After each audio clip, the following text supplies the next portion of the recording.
Des maçons au pied du mur. Le comité chargé de suivre le plan présidentiel de reconstruction des deux régions était en conclave. C'était ce mardi à Yaoundé. Un manuel de procédure adopté. Détail en ouverture du 20h30. Huile de palme, les ménagères voient rouge, la production locale ne coule pas à flot. 70 000 tonnes à importer en 2020 pour combler le manque. La flambée des prix embrase les marchés. Déversement d'huile de palme dans le dossier du journal. En sport, la remontada de la Ligue de football professionnel du Cameroun face à la FECAFOOT.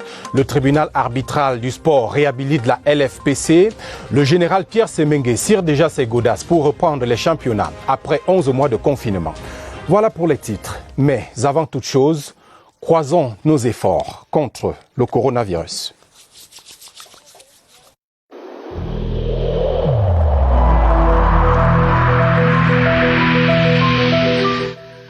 Le port du masque dans l'espace public restera obligatoire jusqu'à nouvel ordre.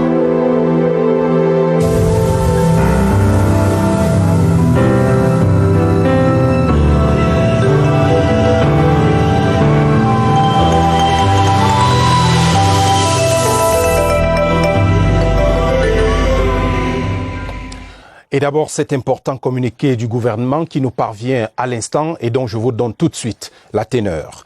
Le gouvernement de la République a pris connaissance des appels à l'insurrection et au renversement des institutions de la République par des responsables d'un parti politique. Le gouvernement rappelle que ces faits sont prévus et réprimés par le Code pénal et les dispositions pertinentes de la loi numéro 2014-028 du 23 décembre 2014 portant répression des actes de terrorisme. Le gouvernement de la République tient à rappeler qu'aucune manifestation ne saurait être considérée comme pacifique lorsque le but déclaré en est le lancement d'un mouvement insurrectionnel et le renversement d'institutions républicaines démocratiquement élues. Par conséquent, tous ceux qui s'associent à un tel projet devront s'attendre à en répondre devant les instances judiciaires compétentes. Les forces de sécurité prendront à cet égard toutes les mesures nécessaires pour assurer fermement le maintien de l'ordre public et de la paix sociale. Fait à Yaoundé le 15 septembre 2020, le ministre de la Communication, porte-parole du gouvernement, René Emmanuel Sadi. C'est une avancée dans la mise en œuvre du plan présidentiel de reconstruction et de développement du Nord-Ouest et du Sud-Ouest. Un manuel de procédure a été adopté ce jour pour encadrer les interventions sur le terrain. C'était à l'issue de la deuxième session du comité de suivi tenu à l'immeuble Étoile. Laurentine Bekono. Auditorium des services du Premier ministre, ce mardi 15 septembre 2020, point principal inscrit à l'ordre du jour, l'adoption du projet de manuel de procédure, instrument de management moderne pour garantir la transparence et la traçabilité dans les opérations. La demande de population à la base qui souhaitait s'assurer que le plan sera mis en œuvre avec le maximum de transparence. Sous la très haute directive du président de la République, son Excellence Paul Biya, qui a bien voulu nous demander de nous assurer de ce que aucun bénéficiaire, aucune ancienne victime de la crise ne soit laissé pour compte.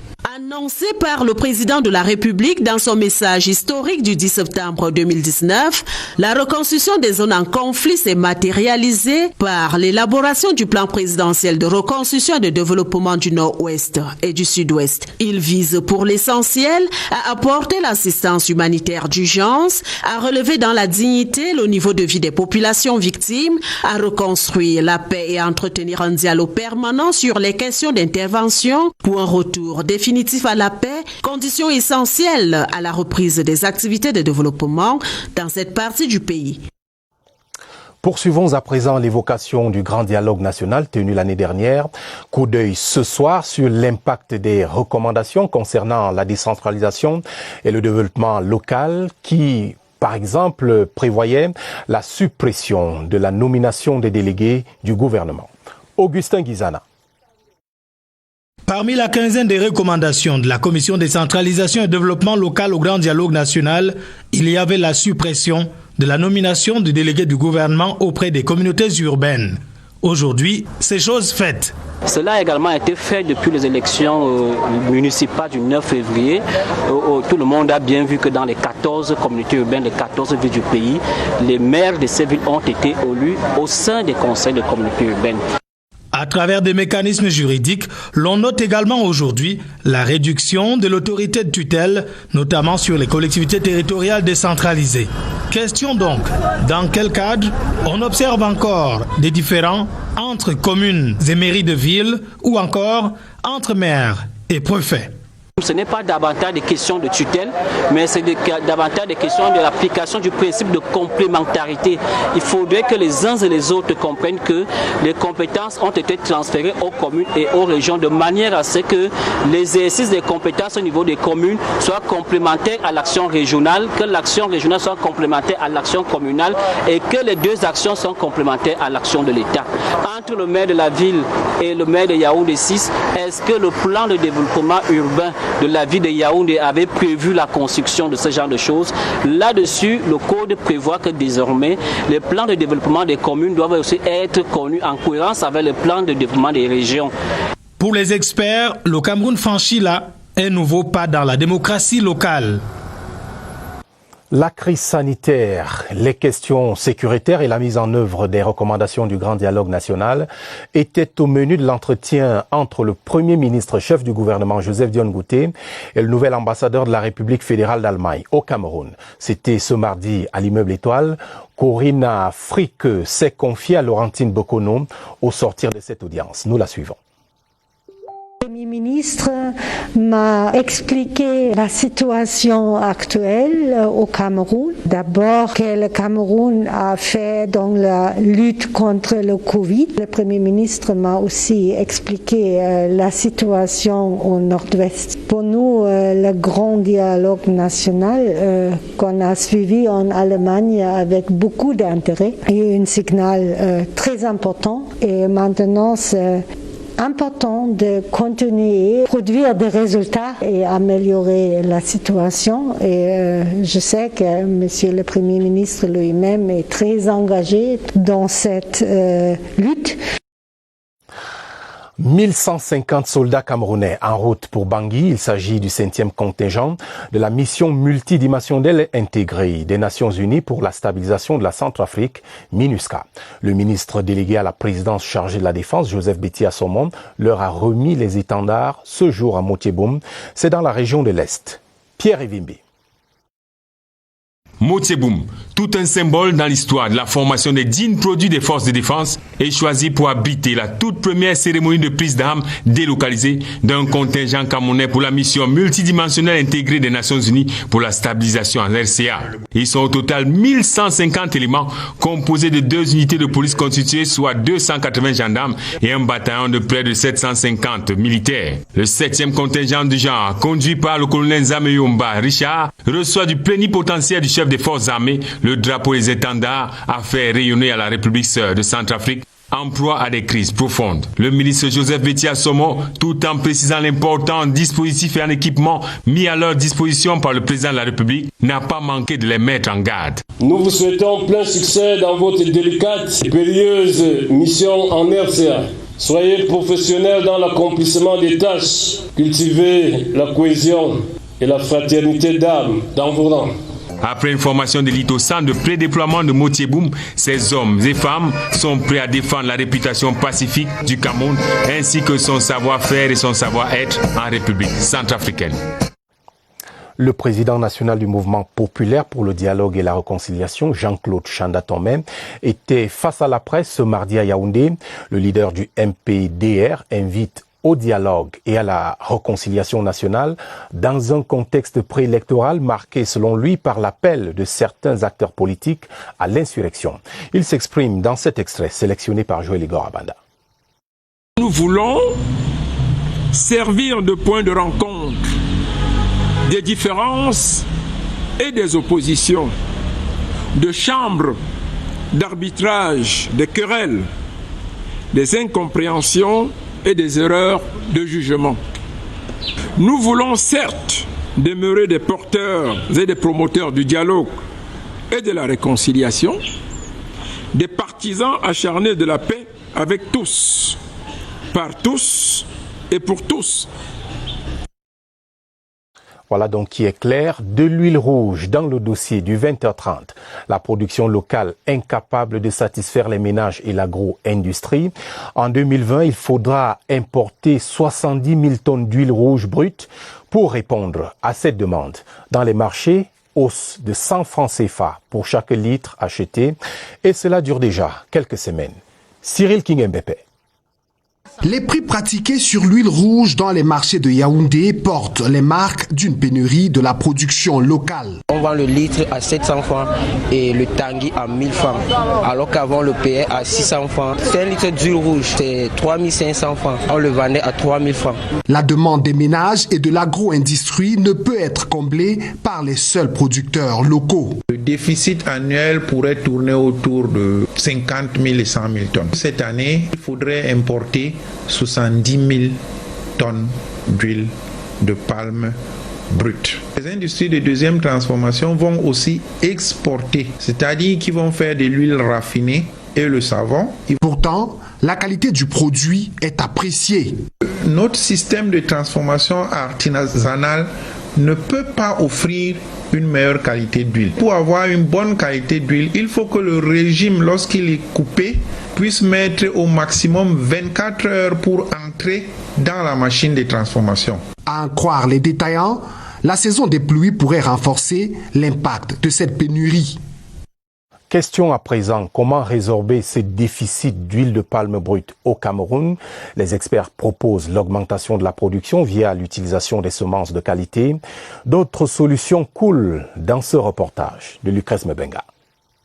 Seule une production de qualité en quantité peut garantir au Cameroun une récolte à même de combler le déficit de 160 000 tonnes d'huile de palme brute auquel il fait face. Il devient impératif de rentrer dans les plantations pour relever le niveau de l'eau fanue de palme brute. Et pour ce faire, il faut que les terres soient rendues disponibles. Parce que voyez-vous, la plantation industrielle demande des espaces importants. Et pour cueillir des fruits de qualité en abondance dans nos palmeraies, il faut au préalable mettre de bonnes semences en terre. Il faut que la semence de qualité soit également rendue disponible. Sinon, nous aurons des rendements qui sont faibles. Ensuite, il faudra bien que les itinéraires techniques soient également respectés. C'est en produisant davantage que nous serons en capacité d'importer peu dans la perspective de résorber le déficit. À ce jour, la production annuelle d'huile de palme est de l'ordre de 360 000 tonnes pour une demande industrielle estimée à plus d'1 million de tonnes par an. Dans notre série sur les aliments made in Cameroun, je vous propose en apéro ce soir des amuse-gueules, chips de plantain, cacahuètes et d'autres du même genre qui font concurrence aux produits importés. Ces aliments du terroir sont aussi bons pour les palais que pour les yeux. Laurence Okalia. Le Made in Cameroun fait croustiller l'économie. Dans les rayons, rien que le packaging de ces douceurs comme les chips de plantain, les cacahuètes, les caramels font déjà saliver. Et les prix battent toute concurrence. Les coûts des produits locaux sont nettement meilleurs que les produits importés. Mais d'où viennent-ils réellement? Pour le savoir, il suffit de baisser les yeux. La terre du Cameroun, riche et diversifiée, a permis aux producteurs de voyager sans décoller pour pouvoir manufacturer. Nous transformons le maïs, le soja, les arachides en plusieurs gammes de produits. On peut maintenant emballer sous un label. Nous faisons notre produit phare, c'est la bouillie. Ce sont des bouillies enrichies que nous mettons dans des divers conditionnements, dans des seaux pour lutter contre la malnutrition. De bouche à oreille, les consommateurs locaux ruminent les vertus de nos amuse-gueules. À dire que l'appétit pour le Made in Cameroun vient en grignotant. On poursuivra demain avec d'autres aliments sur notre table. 22 ans après sa création, le groupement des femmes d'affaires du Cameroun dispose désormais d'un siège au quartier Ngouaikele, ici même à Yaoundé.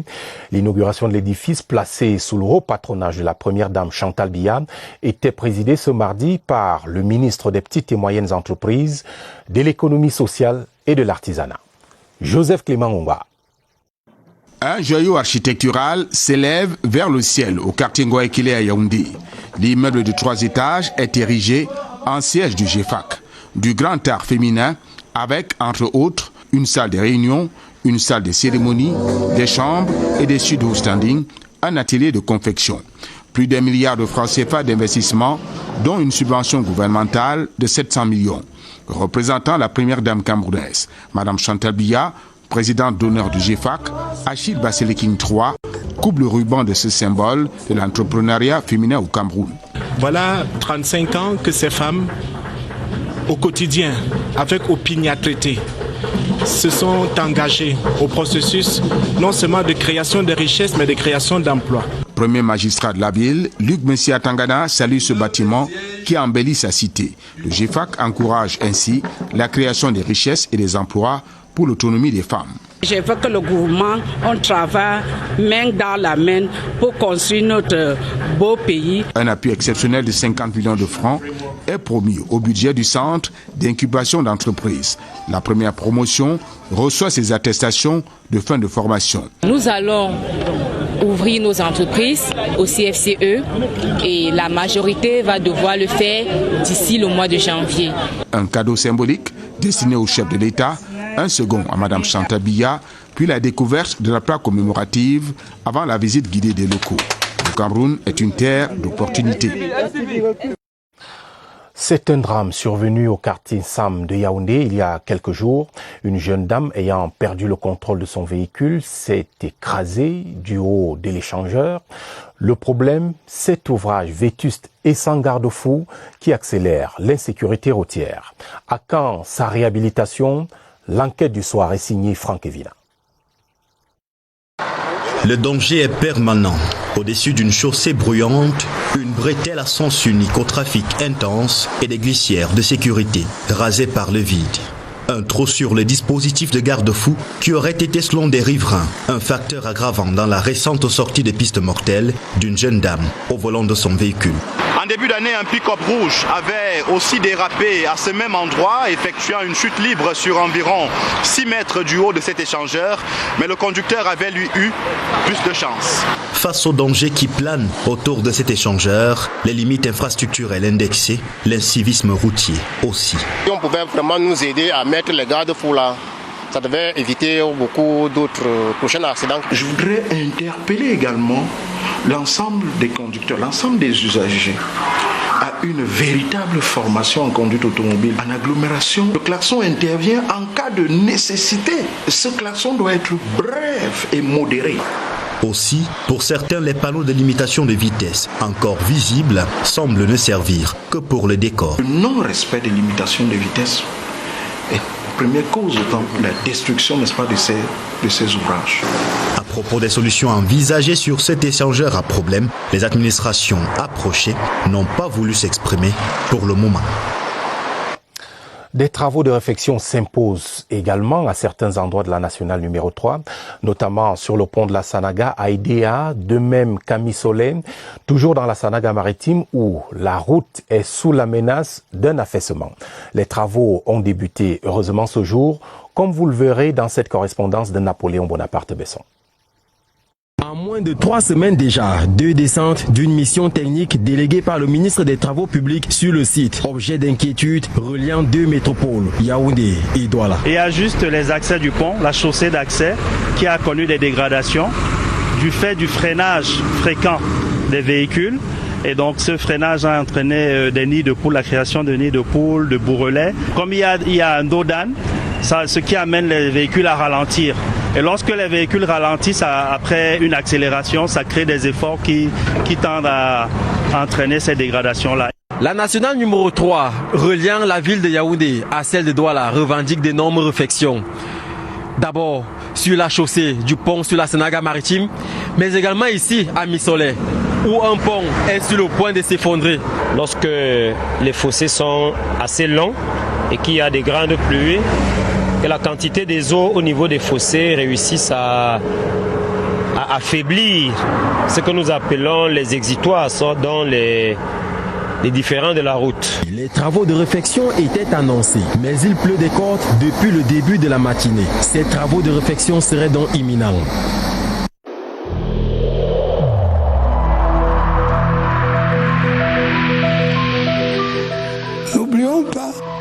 la négligence d'une seule personne peut nuire gravement à l'ensemble de la communauté.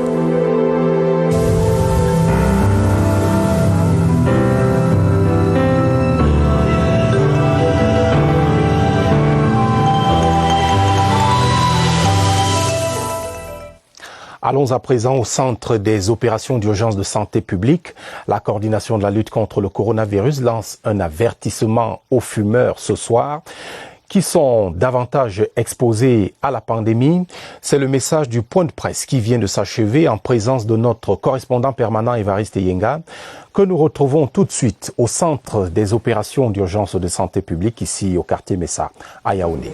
Évariste, bonsoir.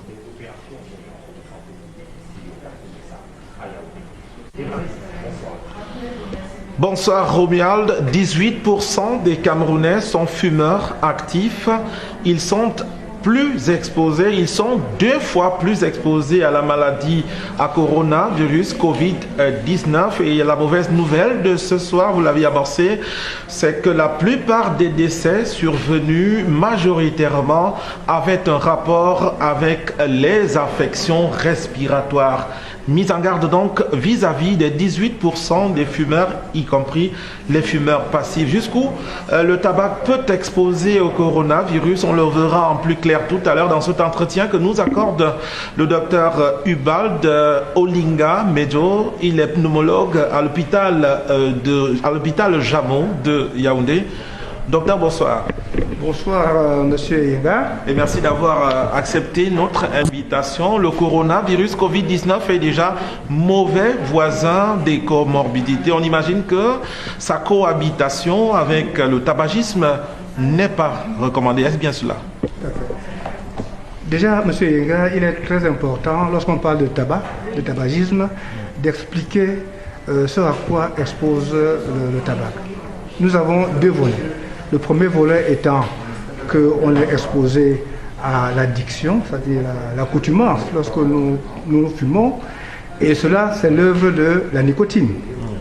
Et d'un autre côté, le côté organique, les maladies telles que les maladies cardiovasculaires, les cancers de différents ordres, notamment du poumon, et les maladies respiratoires, notamment la bronchite chronique, sont donc l'œuvre du goudron ou d'autres métaux qui se retrouvent dans la cigarette. Par ailleurs, nous savons que le coronavirus atteint de façon préférentielle, pas exclusive, on est d'accord, de façon préférentielle, il atteint la sphère respiratoire. Et par conséquent, on peut comprendre aisément que le tabac affectant la sphère respiratoire, comme le coronavirus, ces deux ne peuvent pas faire bon ménage forcément.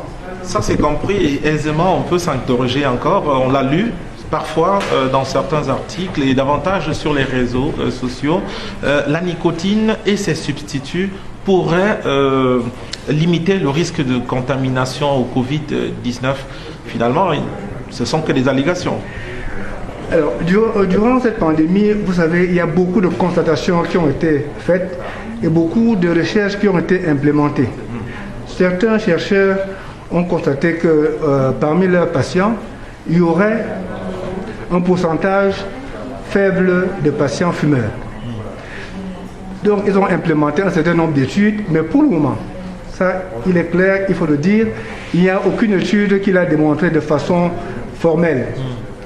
Et l'OMS d'ailleurs nous met en garde que le tabac, au niveau santé publique, est pourvoyeur de beaucoup de pathologies, comme on vient de le dire au-dessus, c'est-à-dire pathologies cardiovasculaires, pathologies respiratoires au sens large et les cancers. Avec, à l'heure active, environ 8 millions de décès par an de par le monde. Et ça, c'est indiscutable. Merci, docteur. C'est par là qu'on s'arrête. Merci infiniment d'avoir accepté notre invitation. Romuald, on le retient. La cigarette, le tabac et autres dérivés sont loin de pouvoir participer à la vaccination contre le coronavirus Covid-19. C'est le message de ce soir. À vous le plateau. Merci Évariste, et c'est tout à fait noté. La 15e session de la Commission nationale de l'enseignement privé de base s'est ouverte ce matin à Yaoundé. Les travaux regroupent les responsables des établissements privés sur de nombreux problèmes de ce secteur, à l'instar de la contractualisation. Le ministre de l'Éducation de base, le professeur Laurent-Serge Tundingwa, présidait lui-même les cérémonies. Compte rendu, Sidoine Mankam.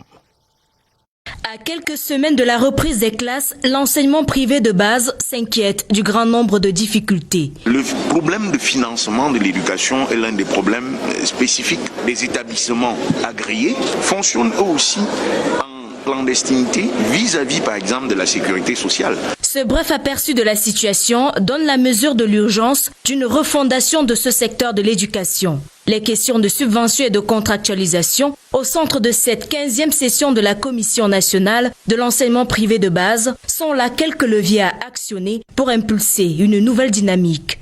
Il s'agit de trouver une modalité de contractualisation de tous ces aspects pour que les jeunes Camerounais qui vont étudier dans cet ordre d'éducation soient aussi bien encadrés que ce que le secteur public fait pour lui-même. L'État réaffirme son accompagnement à ce secteur qui constitue un partenaire de poids dans l'éducation. Les travaux de 2 jours doivent déboucher sur des propositions concrètes pour de nouvelles orientations. Un centre pour soigner les femmes souffrant des fistules obstétricales inauguré à l'extrême nord. Une dizaine de patientes ont été opérées immédiatement après la cérémonie qui était présidée à Maroua par Mindiawa Bakari, le gouverneur. Les détails avec Bakari Galdima.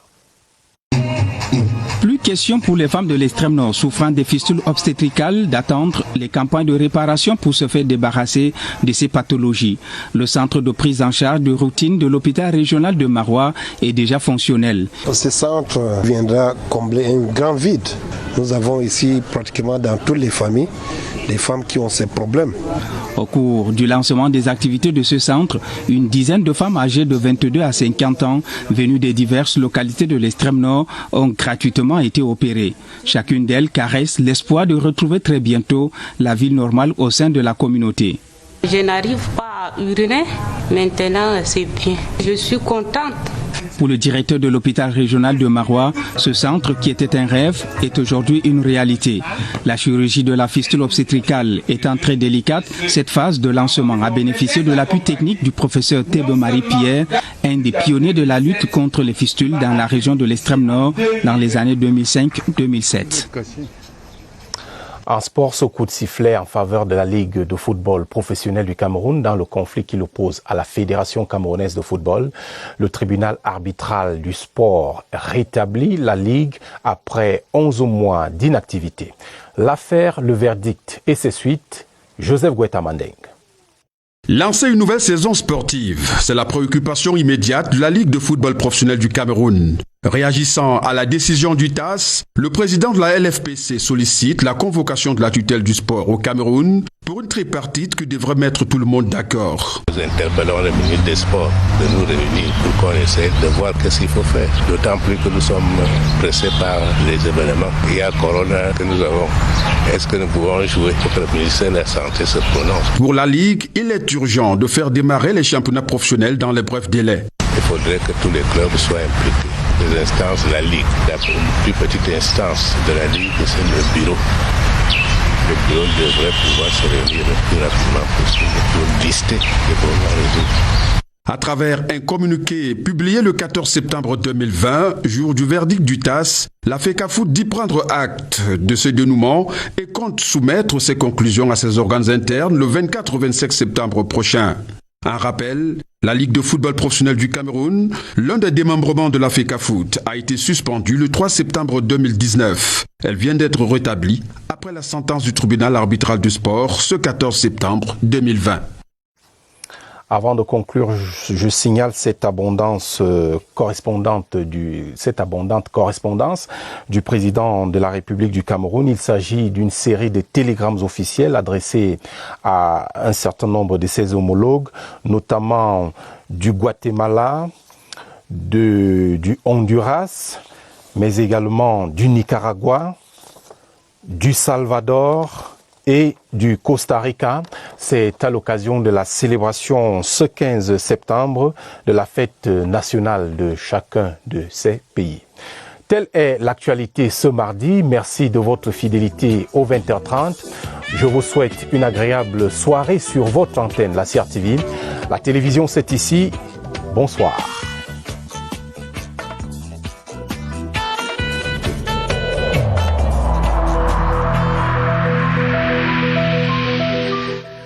Il est essentiel que les mesures qui ont été indiquées soient absolument respectées.